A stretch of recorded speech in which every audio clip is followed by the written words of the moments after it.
¿Qué tal, amigos? Muy buenas tardes, les saludo en el amor del Señor. Nuevamente en este lugar, en este instante, en estos momentos, le doy gracias al Señor por estar entregando este mensaje. Quiero también dar gracias a quienes escuchan, a quienes se dan el trabajo de escucharlo y en lo posible ponerlo en práctica, que es la idea de escuchar la palabra de Dios, porque no es solamente escuchar, no es solamente vitamina E, también es vitamina A, escuchar y aplicar. Saludo con mucho cariño a mis hermanos de San Felipe, Templo Cordillera, y a mis hermanos de los Andes también, que me reclamaron, alguien me reclamó que no había saludado a los hermanos de los Andes, y los saludo en el amor del Señor con mucho cariño. Y de ahí hacia arriba, ¿cierto? Yo no sé en qué otra parte lo estarán viendo, salvo yo sé que esto llega a Ecuador, a Brasil, también Serra Talada, en el estado de Pernambuco, Serra Talada,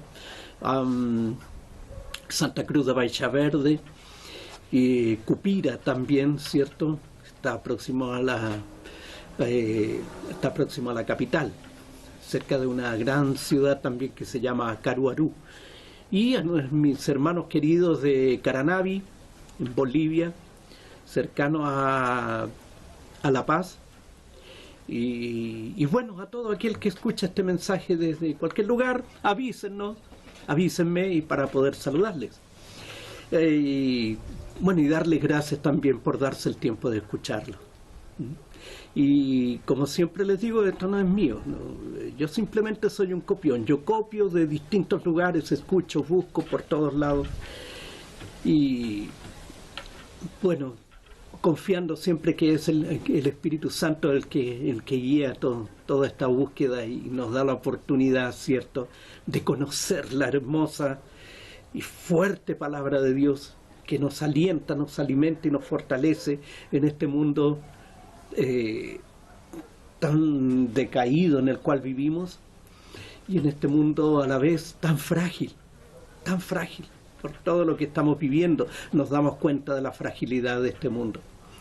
El tema de hoy es el sutil engaño, así se llama, el sutil engaño, y el texto es Lucas capítulo 12 versículos 16 al 20 y dice así: También les refirió una parábola diciendo: la heredad de un hombre rico había producido mucho, y él pensaba dentro de sí, diciendo: ¿qué haré? Porque no tengo dónde guardar mis frutos. Y dijo: esto haré, derribaré mis graneros y los edificaré mayores, y allí guardaré todos mis frutos y mis bienes, y diré a mi alma: alma, muchos bienes tienes guardados para muchos años. Repósate, come, bebe, regocíjate. Pero Dios le dijo: necio, esta noche vienen a pedirte tu alma, y lo que has provisto, ¿de quién será? Así es el que hace para sí tesoro y no es rico para con Dios. Es interesante que este pasaje se encuentra dentro de varias enseñanzas que están relacionadas específicamente con lo material, ¿ya? Están específicamente apuntando a la búsqueda de establecer una relación con Dios. Y para eso quisiera proponerles unas cuantas preguntas, las cuales espero que se las respondan ustedes mismos. No necesito que al término ustedes llenen un cuestionario y me lo envíen para que yo les revise y les ponga una nota y puedan entregarla en algún instituto o seminario que diga que ustedes fueron aprobados como creyentes y como cristianos. No, son preguntas que ustedes se van a hacer en la intimidad. La pregunta es, o una de las preguntas, la primera: ¿qué visión tiene usted de la vida? ¿Qué visión tiene usted de la vida? ¿Cómo visualiza su futuro? ¿Qué le gustaría hacer o tener? Desde luego, si yo planteo el pasaje bíblico antes de las preguntas, voy a condicionar automáticamente las respuestas, ¿cierto? Usted va a decir, no, yo no quiero ambiciones, todo eso. Ajá. Pero quisiera que se enfocaran en recordar lo que habían pensado un poco antes de mover sus pensamientos hacia la escucha de este mensaje. No estoy condenando a nadie, no es la idea de condenar a nadie. Yo no soy juez, no tengo por qué, yo no soy juez. Además, en lo que juzgo a otros, me juzgo a mí mismo.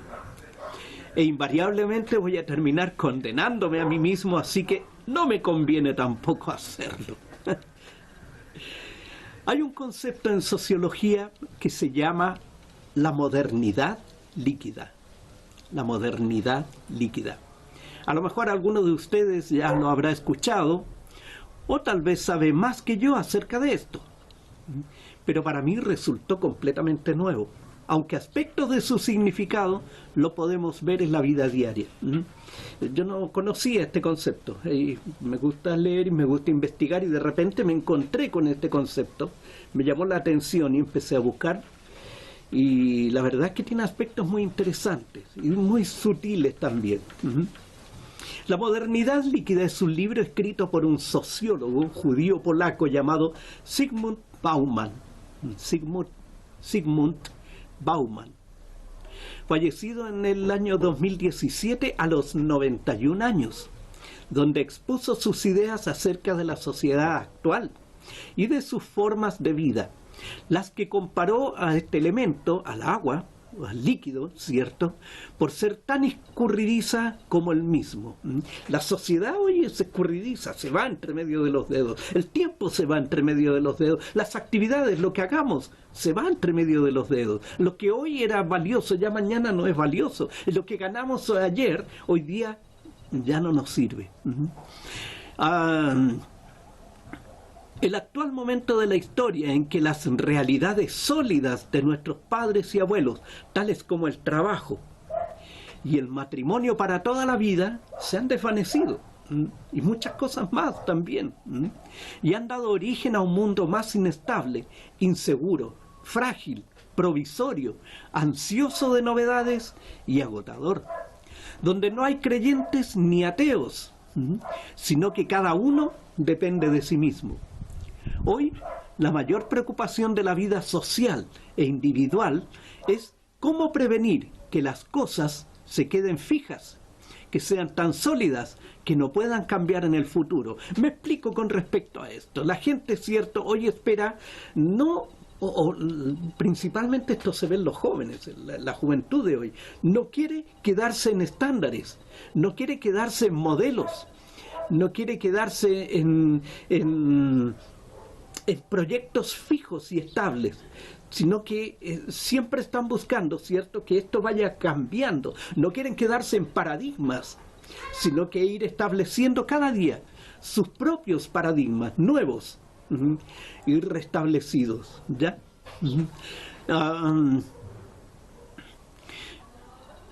No esperan que haya soluciones definitivas, y no solo eso, no les gustan las soluciones definitivas.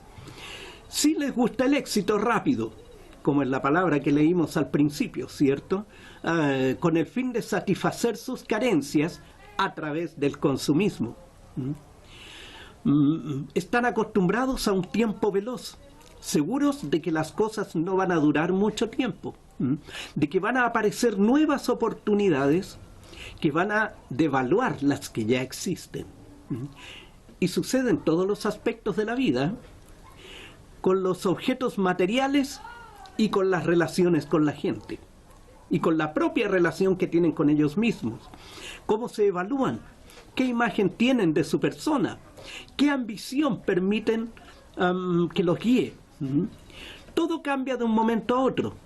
Son conscientes de que son cambiables, y por lo tanto tienen miedo de fijar algo cierto para siempre. Nadie puede sentirse hoy seguro. Todos pueden perder los logros conseguidos durante su vida sin previo aviso. Son cambiantes. Hoy día piensan una cosa y hoy día te van a decir algo, pero mañana te van a decir otra cosa. y lo van a presentar como el pensamiento de ellos. Entonces, hasta resulta a veces difícil conversar o discutir con estas personas, porque hoy día te dicen algo y mañana ya lo que te dijeron ya no sirve, no es válido para ellos. Para Bauman, el hombre deja de lado la sensación de satisfacción y bienestar y busca su libertad. Esa libertad hace que el hombre se vaya guardando más para sí mismo, despreocupándose aún más de lo que sucede a su alrededor. Señala que el hombre está inmerso en una sociedad consumista, que cada vez más busca satisfacción y más rápido, dadas las condiciones de expiración que tienen los productos ofertados. Hoy día hablamos de que todos los artículos que compramos, principalmente los artículos electrónicos, tienen una fecha de caducidad, vale decir, llega el momento, lo que se llama obsolescencia programada, vale decir, lo que compramos tiene una duración limitada de tiempo. Pueden ser 5 años, pueden ser 2 años, 3 años, porque la idea es de que uno compre algo y después lo cambie. El mismo celular que manejamos, ¿cierto? El teléfono personal, ¿cierto? Tienen fechas de caducidad, tienen obsolescencia programada. Hoy te compraste el celular y el próximo año ya ese modelo ya no te sirve, ese modelo, y llega el momento en que las actualizaciones se suspenden. No hay más actualizaciones porque ya está obsoleto.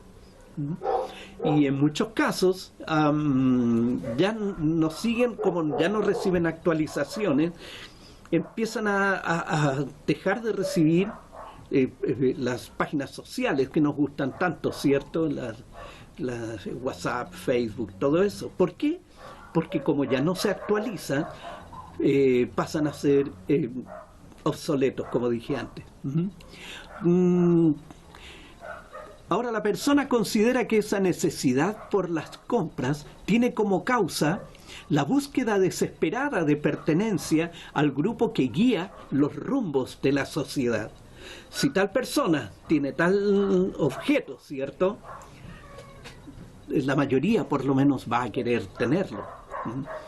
Recuerdo hace años atrás cuando salió el famoso, me parece que fue el iPhone 7 o el iPhone 10, no me acuerdo, uno de esos iPhones.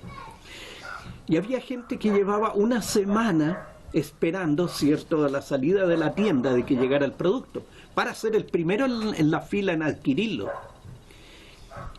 Recuerdo con mucha tristeza a un joven que salió muy emocionado de la tienda con su iPhone nuevo, último modelo, porque había estado 3 días en la fila esperando que llegara su oportunidad de entrar.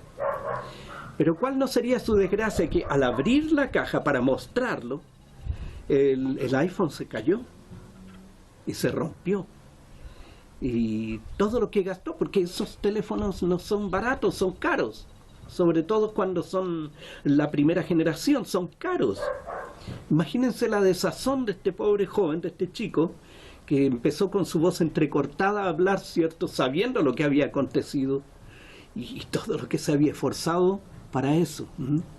Recuerdo hace años atrás un famoso tenista trajo a Chile un modelo de auto que fue en ese momento, en ese tiempo, era único, que era el Mitsubishi Eclipse, un auto deportivo muy lindo, muy hermoso.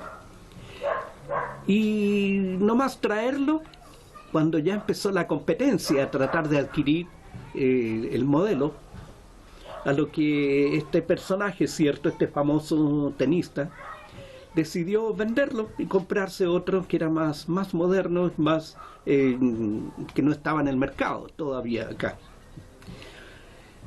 Y ahora uno puede encontrar muchos de esos modelos circulando en la calle, sí, bastante, el Mitsubishi Eclipse.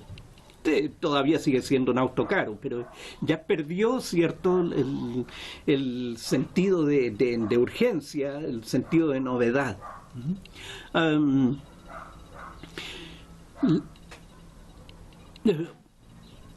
Los rumbos de la sociedad capitalista consumista. El ser humano se siente más seguro estando solo que en sociedad. Está perdiendo las habilidades de convivencia. Solo se moverá y expresará en cierta medida con aquellos a quienes considere de su propia clase. Y esto ya empieza a segregar los que son como yo, los que están en mi estatus, los que están en mi nivel. Y solamente con ellos empiezo a moverme y empiezo a hablar ese lenguaje. O sea, ya no hay ni el ir, bueno, siempre se va a querer ir más arriba, pero no más abajo. Y empieza esa separación social. En el camino del posmodernismo se han perdido algunos conceptos claves, y uno de ellos es el de la felicidad como íntima y perfecta posesión de Dios. Así, para la modernidad líquida no hay ningún destino, ni punto final, ni tampoco expectativa alguna de cumplir una misión. Esto me recuerda también cuando fue la guerra del Golfo, y se dieron cuenta de que había muchos jóvenes muriendo, y también al morir muchos jóvenes, también otros no querían ser parte de la guerra, se retrotrayeron y no querían ir al frente. Y empezaron a investigar y se dieron cuenta de que muchos de esos jóvenes lo llamaron la generación del game over. Game over es un término que se usa en los juegos, y cuando el juego se termina, perdiste de jugar, sale un mensaje que dice game over, ¿ya? O juega otra vez, en el sentido más entendible, ¿cierto? Juega otra vez, u otro juego. Pero acá, en la vida real, no había un game over.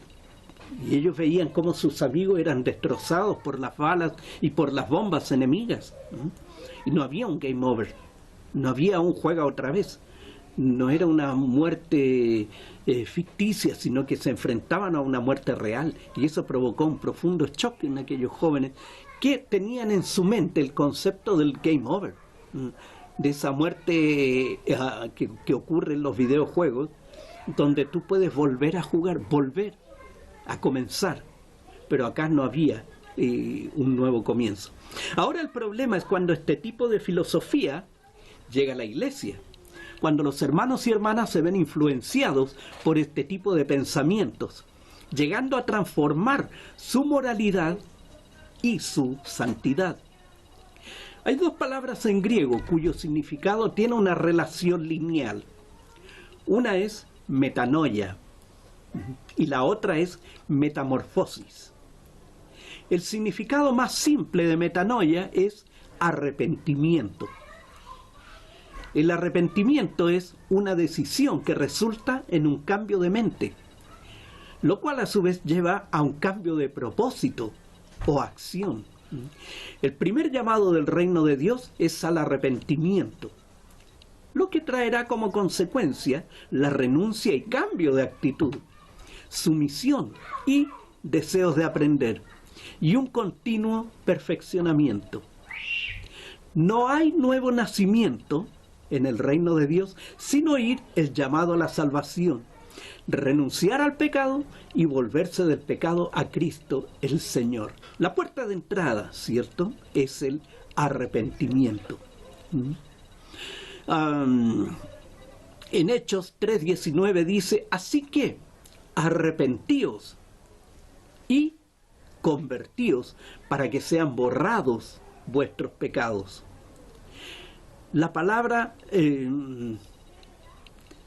transformados es la palabra griega metamorfo, es decir, una transformación total, como cuando una oruga se convierte en mariposa.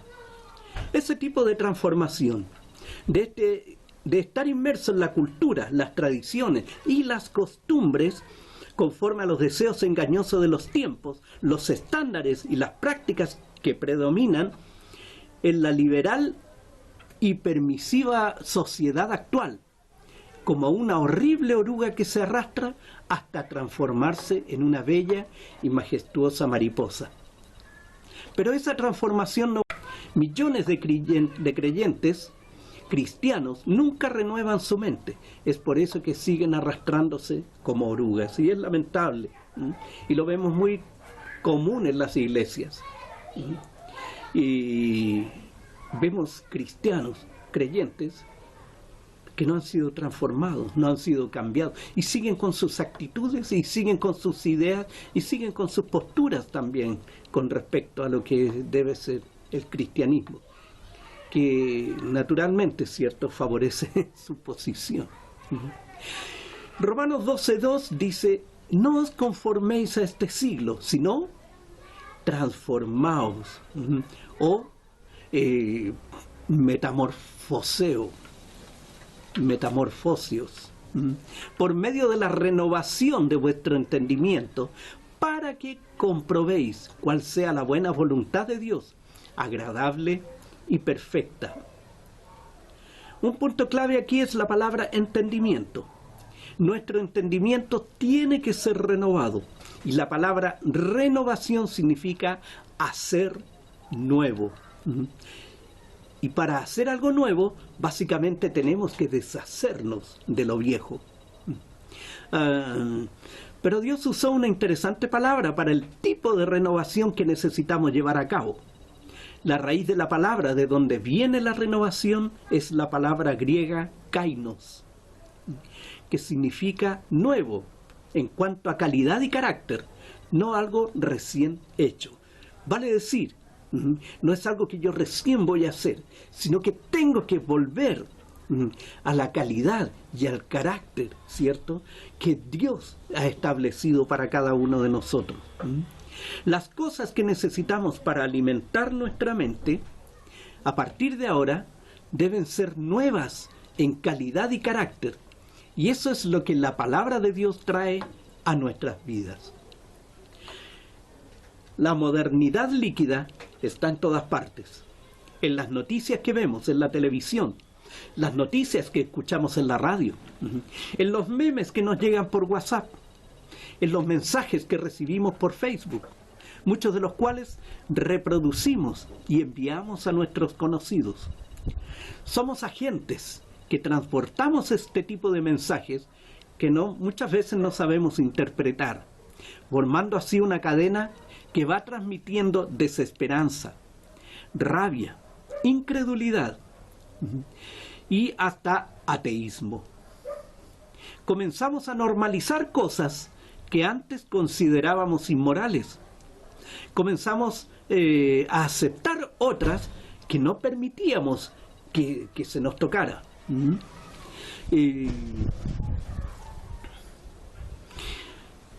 Y comenzamos a movernos al ritmo de esta sociedad. Nosotros tenemos un mensaje que es eterno y esperanzador, que salva y restaura vidas, libra de enfermedades, da poder en tiempos de necesidad y nos enseña a esperar en tiempos de aflicción. La palabra de Dios nos permite conocer el reino de Dios, vivir en él, saber si estamos en su voluntad y si estamos en lo correcto, porque no cambia y no acepta adaptaciones. Pero para eso necesitamos conocerla, leerla, estudiarla y memorizarla. De esta manera podremos luchar de una manera más eficaz contra todos estos enemigos de Dios que quieren destruir nuestra fe. La palabra de Dios es la que nos permite sostenernos en medio de este mundo. La palabra de Dios es el fundamento sobre el cual podemos pararnos y avanzar. La palabra de Dios es la que sostiene nuestras vidas. La palabra de Dios es la que sostiene nuestra fe. Y sin la palabra de Dios nos debilitamos y caemos. El llamado a través de este mensaje es a sostenernos y a buscar la palabra de Dios. No confiarnos en lo que vemos, porque no sabemos cuándo llegará nuestro tiempo. Pero sí podemos tener esperanza en un futuro mejor, en un futuro eterno mejor. Y eso lo aprendemos a través de la palabra de Dios. El Señor nos siga bendiciendo y que podamos aprender más de su palabra.